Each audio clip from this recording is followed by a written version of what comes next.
আলহামদুলিল্লাহ, এই দিন ইসলামের যে নিয়ামত দিয়ে আল্লাহ তাআলা আমাদেরকে রহম করেছেন, আমাদেরকে ধন্য করেছেন, আমাদের প্রতি ইহসান করেছেন, সেই দিনটি হচ্ছে ইসলাম। ইসলামের মধ্যে আল্লাহ তাআলা আমাদের জন্য ইবাদত থেকে শুরু করে জীবনের অনেক কাজ, সমস্ত কাজের মধ্যে আল্লাহ তাআলা ইবাদত ঢুকিয়ে দিয়েছেন। এবং এই ইবাদতের কাজের মধ্যে সবচেয়ে নেকির পাল্লায় যে আমলটা সবচেয়ে ভারী হয়ে যায়, ওজন বেশি হয়ে যায় নেকির পাল্লায়, সে আমলটার নাম হচ্ছে আখলাক, উত্তম আচার ব্যবহার। নেকির পাল্লা সবচেয়ে বেশি ভারী হয়ে এই আখলাক, আচার ব্যবহারের মধ্যে আমরা মানুষের প্রতি সদয় আচরণ করা, বিশেষ করে দানশীল হওয়া, উদার হওয়া এবং খুব বড় মনের পরিচয় থাকা, এগুলো আখলাকের একটা চমৎকার দিক। মানুষ এভাবে যদি বখিল না হয়ে যায়, কৃপণ না হয়ে যায়, মানুষ যদি নিজের মনটাকে বড় করে ফেলে, দান খয়রাত করে, মানুষের উপকার করে, এসব কিছুটা, এগুলো হচ্ছে অন্যতম গুরুত্বপূর্ণ আখলাক এবং আদাব। এই বিষয়ে আজকে আমাদের ইনশাআল্লাহ আলোচনা। নবী করিম সাল্লাল্লাহু আলাইহি ওয়াসাল্লামকে আল্লাহ তাআলা পাঠিয়েছেন, রিসালাতের অনেক কিছু আমাদেরকে তিনি আল্লাহর কাছ থেকে পৌঁছাবেন, আমাদের আমলে অনেক পরিবর্তন আনবেন, এই জন্য আল্লাহ তাআলা ওনাকে পাঠিয়েছেন। কিন্তু সবচেয়ে জরুরি তিনি বলেছেন,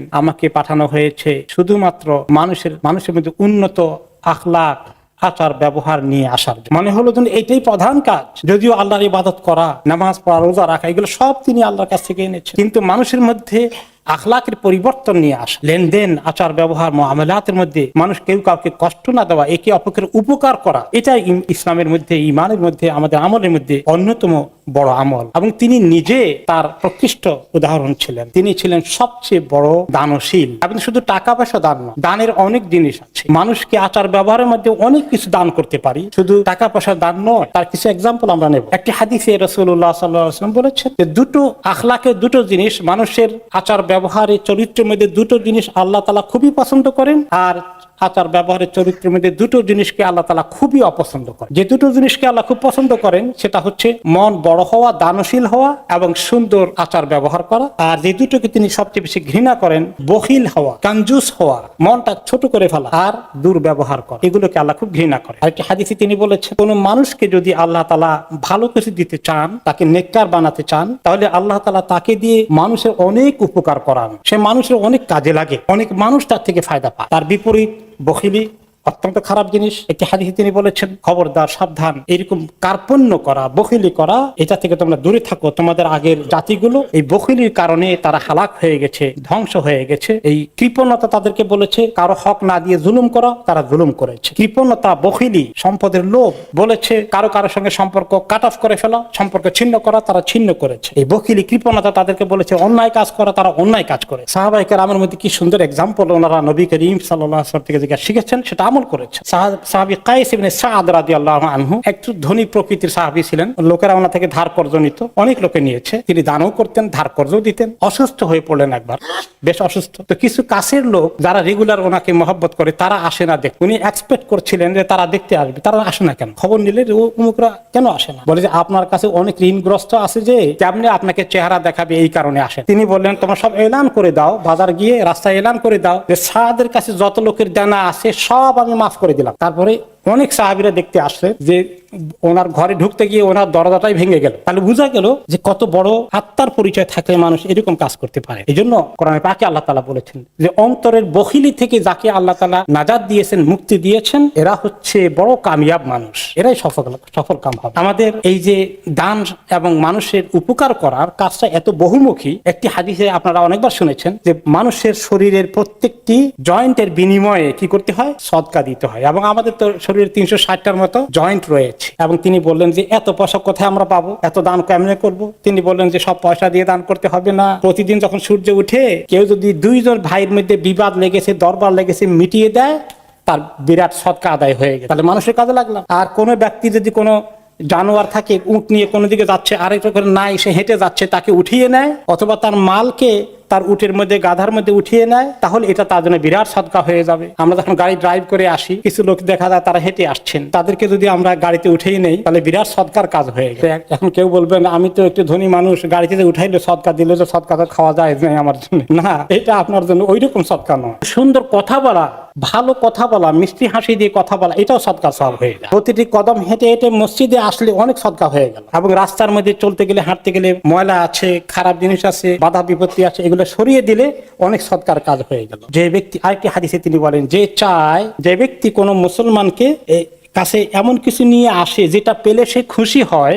আল্লাহ তাআলা তাকে কিয়ামতের দিন এভাবে খুশি করে ফেলবেন। কেউ আতর পছন্দ করে, তাকে আতর দিয়েছেন, খুশি হয়ে গেছে। কেউ একটা সুন্দর ভালো কোয়ালিটির কফি খাওয়া পছন্দ করে, তাকে আপনি কফি অফার করেছেন, আলহামদুলিল্লাহ, আল্লাহ তাআলা আপনাকে আখিরাতে খুশি করে দিবেন। কেউ পছন্দ করে আপনার গার্ডেনে কিছু আবাদ করেছেন, শাকসবজি একটু উপহার দিয়েছেন, মাশাআল্লাহ, তিনি খুশি হয়ে গেছেন এটা পেয়ে। আপনার গার্ডেনে একটা লাউ কদু দিয়েছেন, আলহামদুলিল্লাহ, খুশি হয়ে গেলেন তিনি। এইভাবে আপনি আল্লাহ তাআলা আপনাকে আখিরাতে খুশি করে দেবেন। এমনকি তিনি বললেন যে দেখো, তোমার নেক কাজ ছোটখাটো মনে করে কখনো তুমি অবজ্ঞা করো না।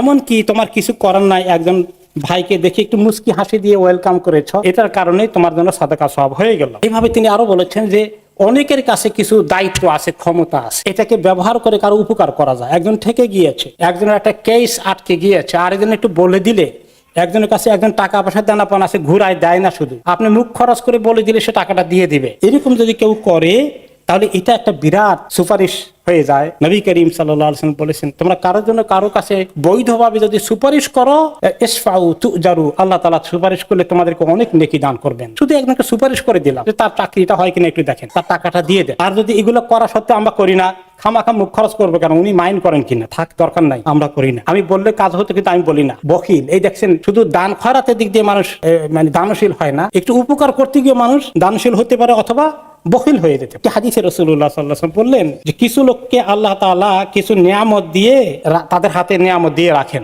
এই নিয়ামত গুলো তারা যে মানুষের কল্যাণে লাগায়, তাকে আল্লাহ দায়িত্বশীল করেছেন, ক্ষমতাবান করেছেন, অথরিটি দিয়েছেন। এটা যদি মানুষের উপকারে লাগায়, হেল্প করে, সুপারিশ করে, মানুষকে হেল্প করা শুরু করে দেয়, তাহলে আল্লাহ তাআলা তার কাছে দায়িত্ব ক্ষমতা অনেক দিন রাখবেন। আর যে ব্যক্তি মানুষের উপকারে লাগায় না, আল্লাহ তাআলা তার কাছ থেকে এটা ছিনিয়ে নেবেন। জারির ইবনে আব্দুল্লাহ আল বাজালি রাদিয়াল্লাহু আনহু বলেন যে আমি যখন থেকে ইসলাম কবুল করেছি, কোনোদিন দেখা করতে গেলে আমি নবী করিম সাল্লাল্লাহু আলাইহি ওয়াসাল্লামকে দেখা করতে পারি নাই, এমন হয় নাই। তিনি সবসময় আমাকে অ্যালাউ করেছেন, এবং যখনই আমাকে তিনি দেখেছেন প্রত্যেকবার তিনি আমার চেহারায় মুস্কি হাসি দিয়েছেন। আমাদের এত সীমাবদ্ধতা, আমরা কেন এখানে পৌঁছতে পারি না? তারপরে তিনি বলেন যে আমি দোয়া করলাম, ইয়া রাসূলুল্লাহ, আমি যখন ঘোড়ার উপরে উঠি আমি কাঁপতে থাকি, আমি শক্ত হয়ে বসতে পারি না। তখন তিনি আমার বুকের উপরে হাত দিয়ে দোয়া করলেন যে আল্লাহ তাকে শক্ত করে ফার্ম করে দিন, এবং আল্লাহ তাকে অন্য লোকের হেদায়েতের কারণ বানান, এবং তাকে আপনি হেদায়েতের উপরে রাখেন। সাহাবী আবু দামদাম রাদিয়াল্লাহু আনহু সুন্দর একটা এক্সাম্পল।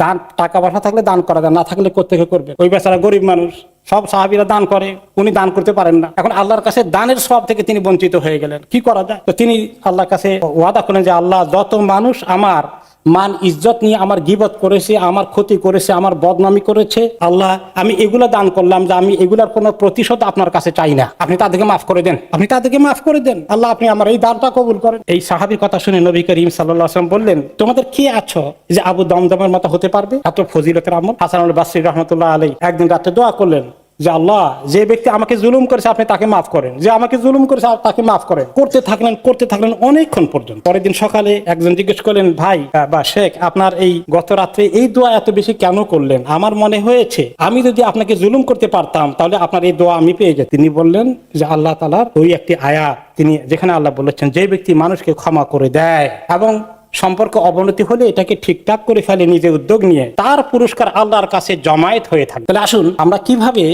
আমাদেরকে মনটাকে বড় করে আমরা ক্ষমা করতে পারি এবং মানুষের উপকার করতে পারি। দান খয়রাত থেকে শুরু করে উপকারে যদি আমরা কাজে লাগি, তাহলে এটা আমাদের জন্য আখিরাতে বিরাট কল্যাণের কারণ হয়ে যাবে, এবং আমাদের সমাজের মধ্যে অনেক ফিতনা, ফাসাদ, ঝগড়া, বিবাদ অনেক কিছু দূর হয়ে যাবে। আল্লাহ রাব্বুল আলামিন আমাদেরকে তৌফিক দান করুন।